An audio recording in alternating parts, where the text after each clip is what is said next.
இலங்கையின் முல்லைத்தீவு அருகே கரையை கடந்தது காற்றழுத்த தாழ்வு மண்டலம். ஆழ்ந்த காற்றழுத்த தாழ்வு பகுதியாக வலுவிழந்ததாக அறிவிப்பு.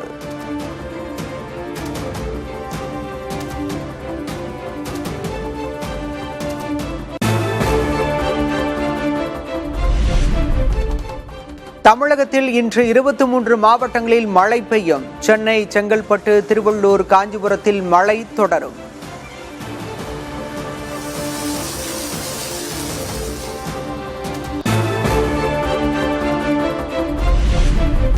மயிலாடுதுறை, நாகை, தஞ்சை, திருவாரூர் ஆகிய காவிரி படுகையிலும் மழை பெய்யும். புதுச்சேரி, காரைக்காலிலும் மழை பெய்யும் என கணிப்பு.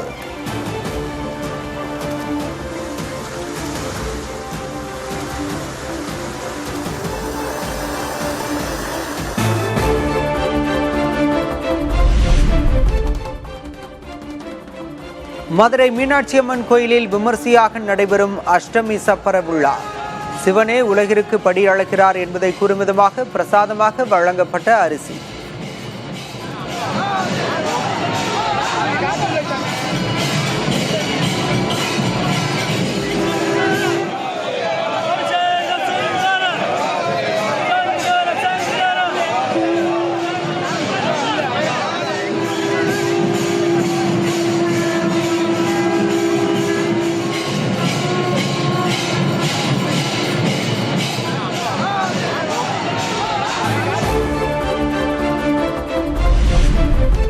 உறுதியளிக்கப்பட்ட ஓய்வூதிய திட்டத்திற்கான அரசாணையை வெளியிட்டது தமிழ்நாடு அரசு.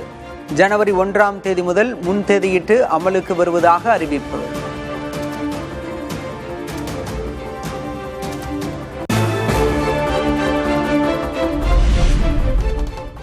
உறுதியளிக்கப்பட்ட ஓய்வூதிய திட்டம் என்பது ஒரு ஏமாற்று வேலை. திமுக அரசுக்கு அதிமுக பொதுச் செயலர் எடப்பாடி கே பழனிசாமி கண்டனம்.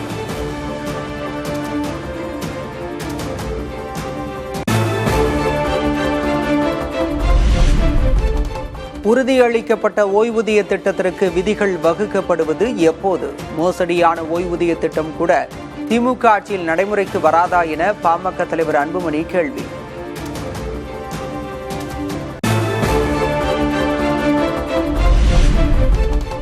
அமைச்சரவையில் இடம் வேண்டும் என அதிமுகவுக்கு அழுத்தம் கொடுக்கவில்லை. தமிழக பாஜக தலைவர் நயினார் நாகேந்திரன் விளக்கம்.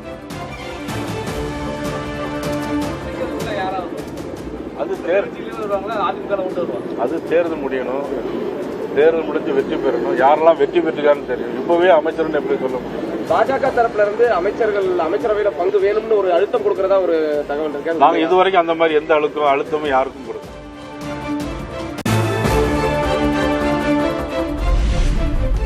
ஆட்சி அதிகாரத்தில் பங்கு போன்றவற்றை பொதுவெளியில் பேசக்கூடாது. உத்தரவை மீறி செயல்பட்டால் நடவடிக்கை எடுக்கப்படும் என நிர்வாகிகளுக்கு காங்கிரஸ் மாநில தலைவர் செல்வ பெருந்தகை எச்சரிக்கை.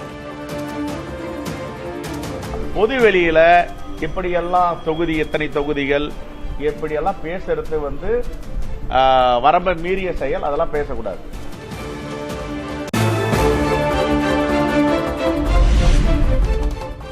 சென்னையில் பள்ளி கல்வித்துறை அலுவலகத்தை பகுதி நேர ஆசிரியர்கள் முற்றுகையிட்டு போராட்டம். பணி நிரந்தரம் செய்ய வலியுறுத்தி பதாகைகளை ஏந்தி முழக்கம்.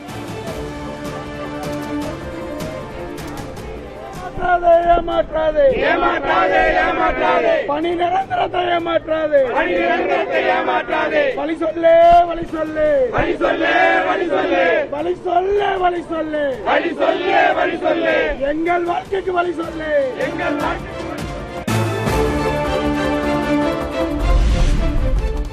ஆட்சிக்கு வந்த பிறகு பகுதி நேர ஆசிரியர்களை முற்றிலும் புறக்கணிக்கிறார் முதல்வர். திமுகவின் நம்பிக்கை மோசடிக்கு 2026 தேர்தலில் தமிழக மக்கள் உரிய பதிலடி தருவர் என அண்ணாமலை விமர்சனம்.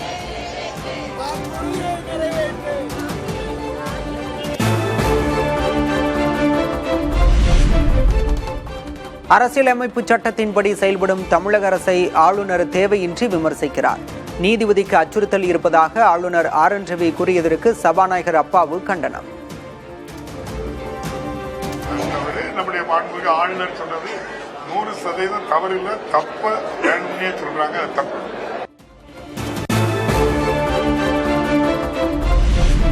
தமிழ்நாட்டில் ஆளுநர் என ஒருவர் இருப்பதையே மறந்துவிட்டோம் என அமைச்சர் ரகுபதி விமர்சனம். வரவிருக்கும் சட்டமன்ற கூட்டத்தொடரில் ஆளுநர் என்ன செய்கிறார் என பார்க்கலாம் என்றும் கருத்து. ஆளுநர் என்று ஒருவர் இருப்பதையே நாங்கள் மறந்துவிட்டோம். எனவே அதை பற்றி எல்லாம் இனிமேல் ஆளுநரை பற்றி கேட்காதீர்கள். ஆளுநர் என்று ஒருவர் இருப்பதை நாங்கள் மறந்துவிட்டோம்.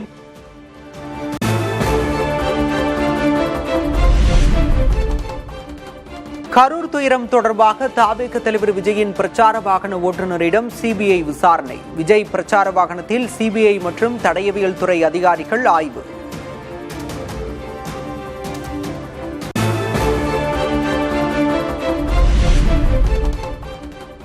குஜராத் சோமநாதர் ஆலய சுயமரியாதை பெருவிழாவில் பிரதமர் மோடி பங்கேற்பு. பிரதமர் முன்னிலையில் பிரம்மாண்ட ட்ரோன் ஷோ.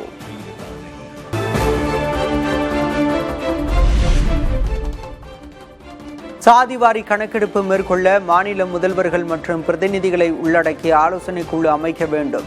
பிரதமர் மோடிக்கு முதல்வர் மு.க. ஸ்டாலின் கடிதம்.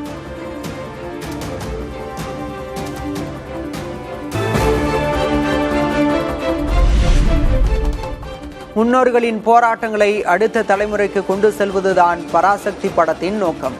படம் நல்ல வரவேற்பை பெற்றுள்ளதாக நடிகர் சிவகார்த்திகேயன் மகிழ்ச்சி. Sir, it is bigger then Amaran sir அப்படின்னு போட்டு ஒரு 3 ஹார்ட் 3 ஃபயர் போட்டிருக்காங்க. இதுதான் ஃபர்ஸ்ட் வந்திருக்க ரெஸ்பான்ஸ் எனக்கு. தேங்க்யூ. பட் இன்னும் இப்போதான் மக்கள் எல்லா இடத்துலையும் பார்த்துட்டு இருக்காங்க. இந்த படம் எல்லாருக்கும் போய் சேரணும்னு ஒரு நல்ல இன்டென்ஷனோட எடுக்கப்பட்ட படம்.